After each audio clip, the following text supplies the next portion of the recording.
સમાચારમાં આગળ વાત કરીશું તો દેવગઢ બારિયા મહિલા સંગઠનની મહિલાઓએ નવા મનરેગા કાયદાના વિરોધમાં જિલ્લા કક્ષાએ આવેદનપત્ર આપ્યું છે।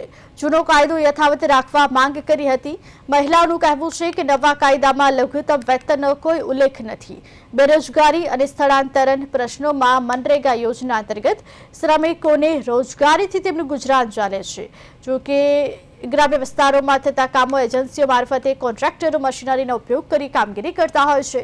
તેવા સમયે શ્રમિકોને રોજગાર નથી મળતો। ગ્રામ્ય વિસ્તારોમાં નેટવર્કની તકલીફના લીધે ઓનલાઈન કામગીરીમાં પણ વિરોધ નોંધાવ્યો હતો।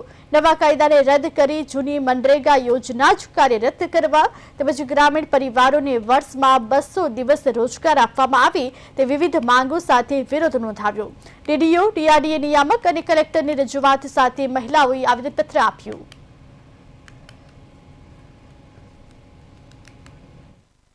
અમારે આવેદન પત્ર આપવાનું છે સર છે અમને મારી માંગો એવી છે કે જે અમે કોવિડના સમયમાં નરેગા કામની માંગણી કરી હતી। અમે નરેગા કાયદો એ જૂનો છે એ અમને ખ્યાલ છે। અત્યારે નવો જે નામ છે એ અમને પણ જલ્દીથી આવડી શકે તેમ નથી અને જે નામ જૂનું છે એ અમને ખૂબ જ ગમે છે અને એ અમને આવડી પણ શકે છે અને અત્યારનું નામ છે એ અમને નથી આવડી શકે તેમ છે।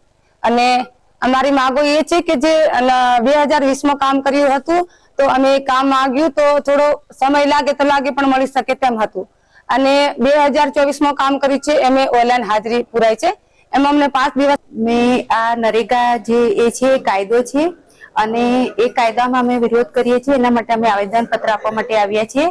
જે આ કાયદો એક જે હમણાં જે બીબીજી રામજી એ એક યોજના છે જેમાં આ યોજનામાં જે નરેગામાં જે રીતે કામ મળે છે એ રીતે આમાં કામ મળતું નથી।